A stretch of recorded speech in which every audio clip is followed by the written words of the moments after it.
Na esfera artística. O desdobramento da esfera artística também, que está no inciso 9º do artigo 5º. E o desdobramento da liberdade de comunicação, que ele considera, em primeiro, o direito fundamental de informar, que todo cidadão deve ter o direito fundamental de transmitir à população aquelas informações que ele acredita ser relevante, o direito de ser informado e o direito de acesso à informação. Então esse tópico que ele separou teria essa característica de tratar da questão histórica normativa da liberdade de expressão, fazer essa classificação entre liberdade de expressão e liberdade de comunicação e fazer esse desdobramento de cada um desses direitos. E aí ele vai para a análise do confronto entre a liberdade de expressão e o discurso de ódio, né? Ele faz questão aqui de... os autores, na verdade, são 2 autores, eles fazem questão de pontuar que a liberdade de expressão, por ser um direito tão importante para a construção de uma democracia,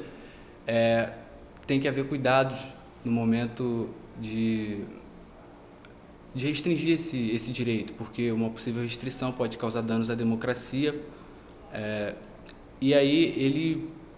começa a tratar desse paralelo que há no direito internacional sobre como tratar a liberdade de expressão, né? Então ele traz a posição libertária, que vê a liberdade de expressão como insuscetível de restrição, e a liberdade que ele chama de moralista, que vê na liberdade de expressão brechas, e ele vê essas brechas justamente nesses tratados internacionais que tem essa previsão de que a liberdade de expressão pode sim ser restrita. E dentro disso ele vê que,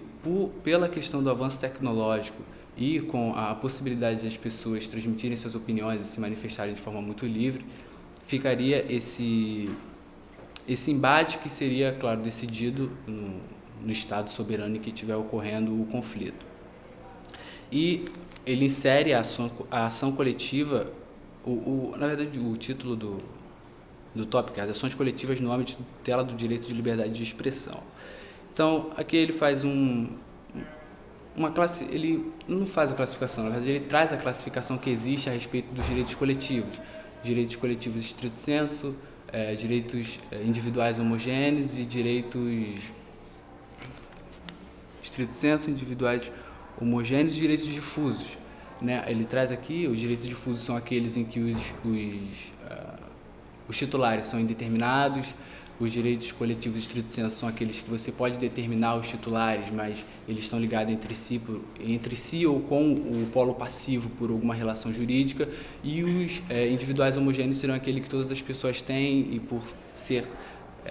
de fato estendido a todas as pessoas, mas sendo individual eles também estariam suscetíveis à proteção das ações coletivas. E ele aborda 2 fenômenos sociais, que é a globalização e a revolução digital, que ele considera que colocou as pessoas em uma situação de atrito em razão da diversidade cultural que surgiu com isso. As pessoas de vários lugares do mundo, de várias cidades e estados, se encontram na rede, e isso gerou um certo atrito que promove esse desconforto, né, nas relações sociais, nas redes, na TV também. Isso é importante porque ele não pega só as redes sociais, ele também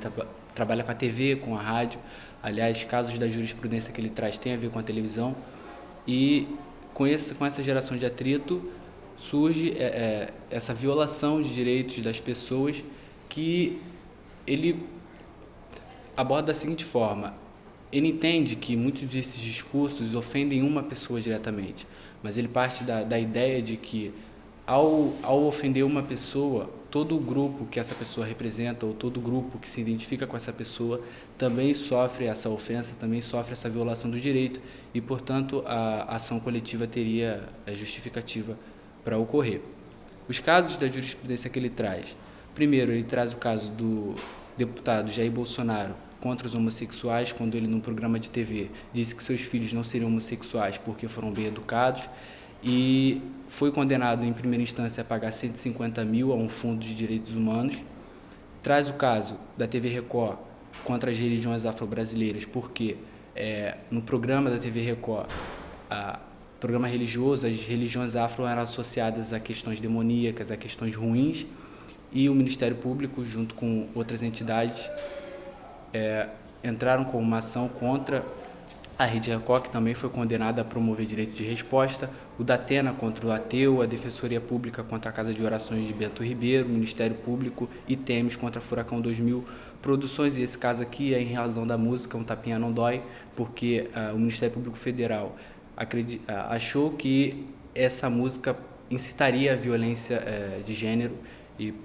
ajuizou uma ação contra a Furacão 2000. Ele faz uma consideração crítica em relação ao posicionamento e à forma de ver a intervenção estatal na liberdade de expressão, fazendo uma associação aos Estados Unidos e à Alemanha como os dois extremos, os Estados Unidos como uma visão libertária e a Alemanha como uma visão moralista, e propõe a ideia de que deve ser visto com cuidado a ideia de intervir, porque embora tenha seus benefícios, isso pode causar um dano à democracia. E conclui que a liberdade de expressão é conceito amplo,